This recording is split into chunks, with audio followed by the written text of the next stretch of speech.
U.S. and Iranian officials have met in Geneva for a third round of indirect talks seen as crucial to averting conflict, with President Donald Trump threatening to strike Iran if a nuclear deal is not reached.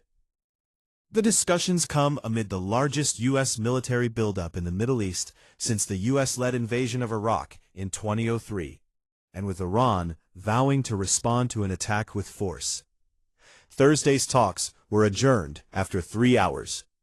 Oman's Foreign Minister Badr al-Busaidi, who is acting as the mediator, said negotiators had exchanged creative and positive ideas and would return after taking a break.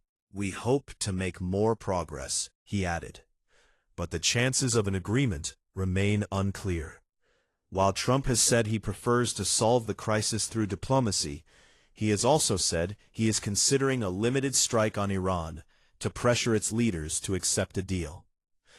The president, however, has done little to explain what he is demanding in the negotiations, and why there could be the need to take military action now, 8 months after the U.S. bombed Iranian nuclear facilities during a war between Israel and Iran. Iran has rejected the U.S. demand to stop the enrichment of uranium in its territory, but there have been indications that it is prepared to offer some concessions about its nuclear program. As in the previous 2 rounds of discussions earlier this month, the Iranian delegation is being led by Foreign Minister Abbas Araghchi, while the U.S. is represented by Special Envoy Steve Witkoff and Trump's son-in-law, Jared Kushner. In recent weeks, the U.S. has sent thousands of troops and what Trump has described as an armada to the region, including 2 aircraft carriers along with other warships, as well as fighter jets and refueling aircraft. Trump first threatened to bomb Iran last month as security forces brutally repressed anti-government protests, killing thousands of people. But since then, his focus has turned to Iran's nuclear program, which has been at the center of a long-running dispute with the West.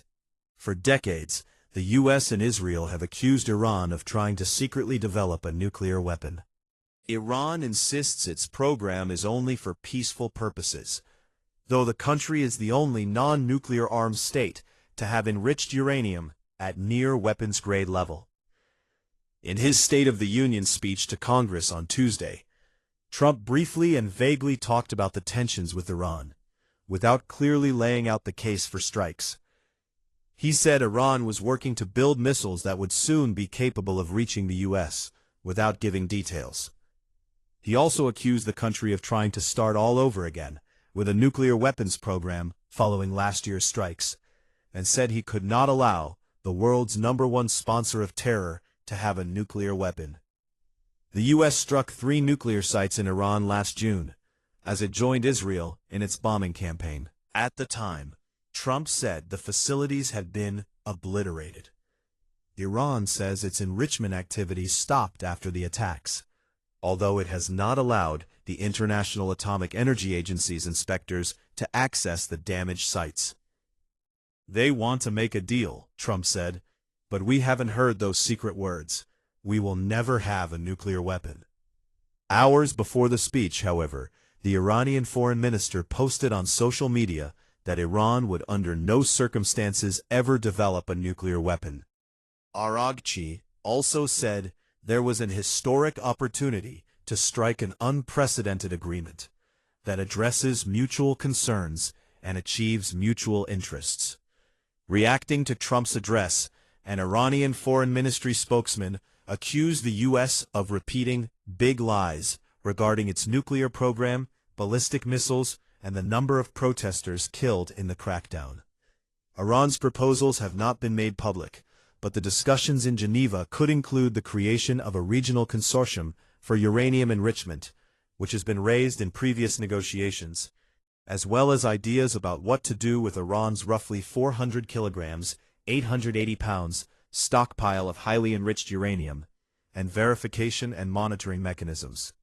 In return, Iran expects the lifting of sanctions that have crippled its economy. Opponents of the regime say any relief would give the clerical rulers a lifeline, but it remains unclear which conditions Trump could find acceptable for a deal.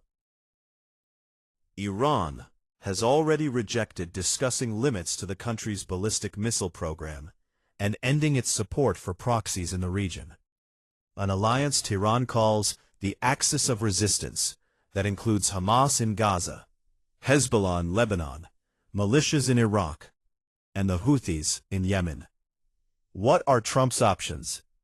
Reports in U.S. media, quoting unnamed administration officials, have suggested that Trump was considering an initial strike in the coming days on Iran's Revolutionary Guards or nuclear sites to pressure the country's leaders. If negotiations failed, according to the reports, the president might go as far as ordering a campaign with the aim of toppling the Iranian supreme leader, Ayatollah Ali Khamenei.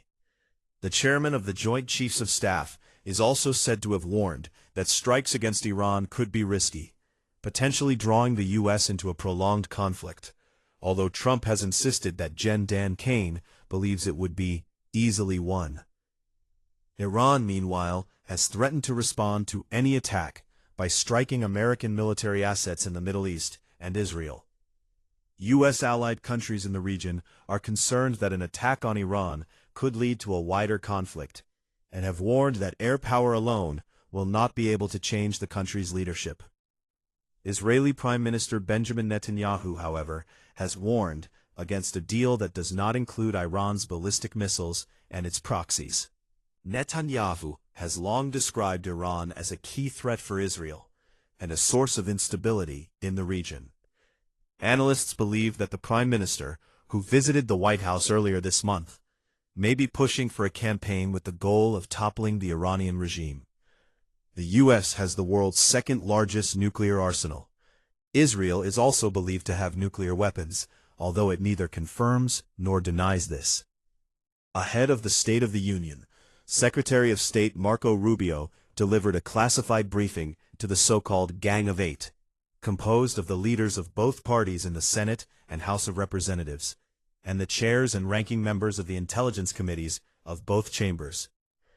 Following the briefing, Chuck Schumer, the Senate Minority Leader, gave a brief statement, saying, "This is serious, and the administration has to make its case to the American people."